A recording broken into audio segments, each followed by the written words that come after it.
there was a script. It wasn't like yeah. It was like phase one. Big beater. Good evening. Welcome, and thank you for coming. My name is Nikki Harmon. You are here, in case you lost the memo, to see Fall in Love, Not in Blind, the Subversive Power of Comedy and Romance in Film. First, we're going to screen the film, Tonight We Eat Flowers, which was written and directed by Bettina Escauriza, who's in the back, through the Black Star Filmmaker Lab 2 years ago, 2022. Following the screening will be a presentation and discussion led by the filmmaker. She'll discuss the history of comedic and absurdist filmmaking and its use by creatives to subvert norms, challenge the mainstream, and upend social conventions. This event is hosted by SIFTMedia 215, Black Star Projects, and the Greater Philadelphia Film Office.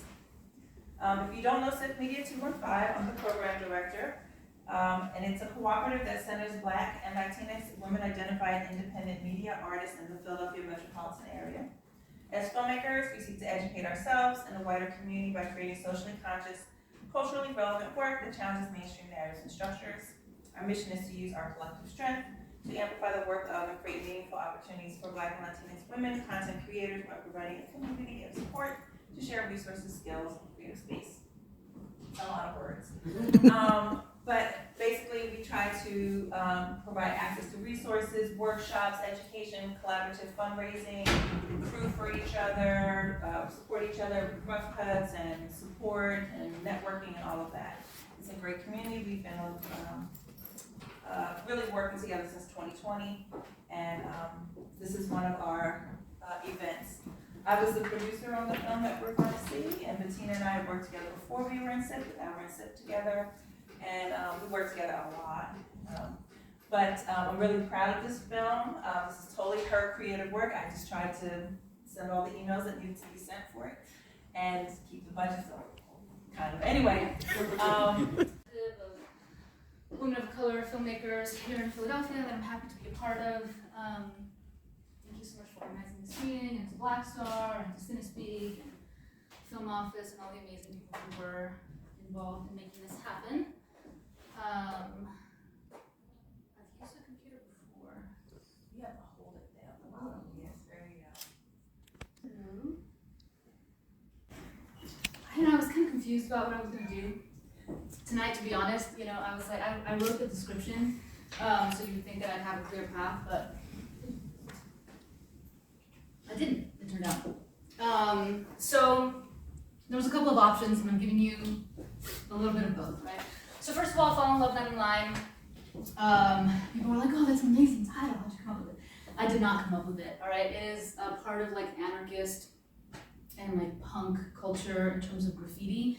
The earliest version of it that I've ever seen is from around 2011. And it's sort of just, there's been iterations of it all over the place in terms of street art, and then also it's stencils and just like, you know, like art that people make. But it's a beautiful idea. Fall in Love, Not in Line, I always think about it, and I just think it's like as far as this like one ephemeral moment in street art that then gets reiterated, it's something that I think about a lot, so it really resonates with me. So I want to give you a little background on that. And now, there's two sort of like paths that we could take, right? One of them is, I think, super interesting, but I feel like people might feel like it's super boring, so I'm gonna do like the light version of it, right? Which is like the philosophical like history and thinking around humor. And I do think that the like studying humor historically is like a really expansive thing. But I'm going to concentrate on the Western tradition, which of course is going to be rooted in the Greek and Hellenistic tradition. Some of you are looking like concerned, like this is not what I signed up for. There are going to be movies and stuff coming up soon. But so, you know, we start with Plato. There's a little bit of comedy in Socrates, but like these guys were not fun dudes, right? So the thing with Plato is that he was very uncomfortable with comedy, right? Because at the time, the relationship that people had to any sort of like effusive gesture, laughter, anything that took up a lot of space, it was frowned upon. because the ideal state for a person was to be like intellectual and composed, right? And Plato's theory in comedy then sort of persists over time for a really, really long time. Then eventually in the 20th century, it's given a name, right? As I try to analyze and understand what these guys were thinking about and what this long tradition and feeling about comedy was, and the name that it's given is superiority theory. And that name is attached to the feelings that Plato and Aristotle and all these guys had about comedy, right? Which is that the reason that comedy and humor is considered lower, right, than tragedy is because what we're doing with laughter and with comedy is that we're laughing at the misfortune and the shortcomings of others. And this was considered to be malicious and morally wrong, right? Plato felt that in an ideal state, right, so this is like the Athenian state, right, that comedy should be really strongly strongly controlled, and that it belonged, as you can see in this quote here, we shall enjoin that such representations be left to slaves or hired aliens, and that they receive no serious consideration whatsoever. No free person, whether woman or man, shall be found taking lessons in them. That them is the comedy. No composer of comedy, iambic or lyric verse, shall be permitted to hold any citizen up to laughter by words or gesture with passion or otherwise, right? So I think that we can conclude that Plato was probably not a really fun person to hang out with. There's like a marble bust of him, like he looks really miserable. And then Aristotle, also a bore, right? But the interesting thing with Aristotle, so Aristotle's still coming like, superiority theory is going to be the dominant theory of comedy for a really long time, right? Though of course, like people were having fun, people were laughing, right? And even at this time, there were Dionysian rites, right? So like the rites that were like related to like revelry and drinking and sexuality, those things were going on. And Aristotle had this, that for like his thinking, I don't think that this is right, but it's interesting that he thought this, right? Was that comedy began with those who led the ancient Dionysian phallic processions. And what they would do is that they would scream obscenities and insults at the people who would line up for the processions. They had these parades that were essentially like dick parades, like that's exactly where they were. And they had them all over the world, right? Where they would make these giant penises and they would carry them in procession to wherever the site of celebrating the Dionysian rite was going to be, right? So this is just like, you know, way back in the day, we're talking about like the 4th century BCE. And the other, then there's this thing that starts to happen over time. I was gonna do like, oh, like let's really like dig into this history of comedy, but I don't want to give you the impression that there weren't people who weren't doing interesting comedic things, because there certainly were, right? We have a long history of clowns that have existed in all different kinds of cultures, right? Including indigenous American cultures. Jesters have existed as well, and these were people that were able to get close to, you know, the state, right? Like if you were a jester, you would be a part of a court, and you could critique the state, right? That's the thing that I love about comedy so much, is that I feel like it's a really sharp blade in terms of like engaging with oppression. Superiority theory is dominant in the philosophical world, like in the philosophical space, okay? So this is like the really like kind of boring academic space, right? And then we get some academics that are like, oh, well, you know, superiority theory doesn't really make a lot of sense. And the first thing that started to break away for philosophers was like, how does superiority theory work when a big part of comedy is laughing at oneself, right? And so then they come up with this other theory of comedy. This is around the 18th century, which is called relief theory. So at the time, right, so we're talking about the Enlightenment era, there had already been like hundreds of years of dissection of corpses, right? And from the dissection of corpses, we're able to understand that there's this system within the body, which is the nervous system. And in the 18th century, they thought that the nervous system, these nerves, right, that ran up to your brain, held gases in them. And that what comedy did was that comedy worked as like a valve in this system of gases, and that laughter released those gases that were pent up inside of your body, right? Then a little bit of time passes, and we get to people like Sigmund Freud, who adopt the relief theory of comedy, but now we understand that there aren't really gases that are moving through the nerves in our body, but he still believed that relief theory was this, he thought that comedy or like that laughter was good. And he had some interesting theories around that. The papers that, I don't know if anyone's read Freud before. It's pretty boring, but there's some like interesting stuff in there. And he thought that psychological relief comes from being able to laugh at oneself and at life, right? So now we're entering this like modern era, which we're gonna get to in a second. And then I thought this was great. He also thought that comedy was really important because it was an important, like a way to release pent-up energy. So if we laugh at our oppressor, we might not kill them. So that's something to think about, right?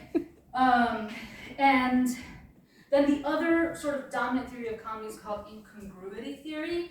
And this is my favorite, this is my homeland, I think. So what's happening with incongruity theory is that we're hearing a sequence of words, right?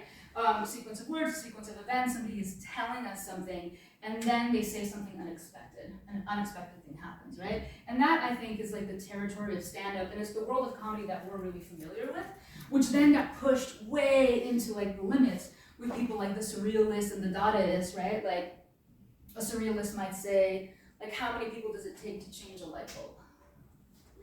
Fish, right? That would be like a surrealist joke. We were just like, that doesn't make any sense, right? But like, that's the incongruity is like the you're not expecting what's coming, right? But it's gonna reveal to you some deeper truth, right? So then there's this thing that happens. How many people here are artists, filmmakers, working so we're all working on like grants and stuff, right? And a big part of grant writing, I have discovered, much to my is this process of like self-mythologizing. And so like allow me this like space to like self-mythologize, I apologize. But so like what is the origin or my personal relationship to comedy?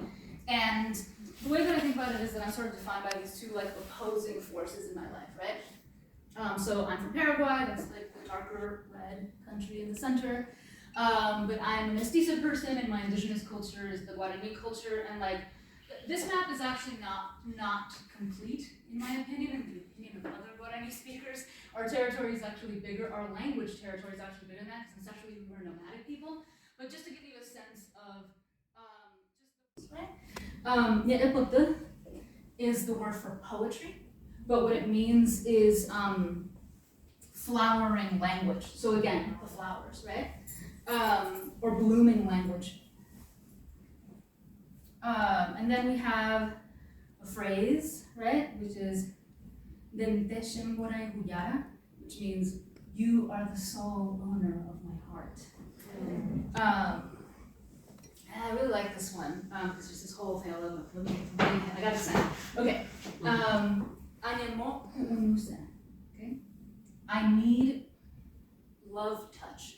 So kunu'u is a kind of touch that we have, and it's not necessarily romantic. Like my great grandma would do kunu'u on me all the time. It's a way that you touch somebody that you love.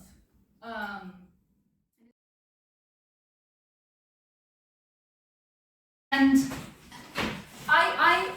I think it's an excellent movie.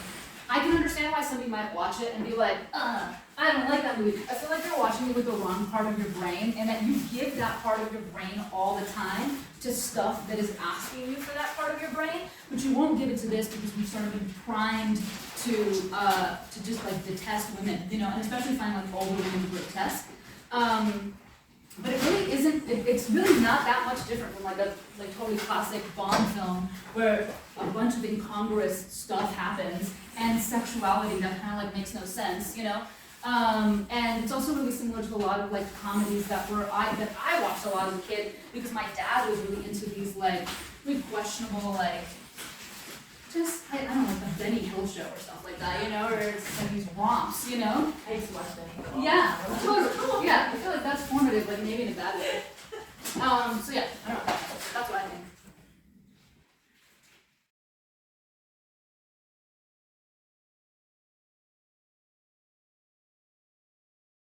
Around how certain films add sound to make it more comedic. Because like the earlier one that you showed, it kind of reminded me of Charlie Chaplin, but that has no sound. but it's still funny.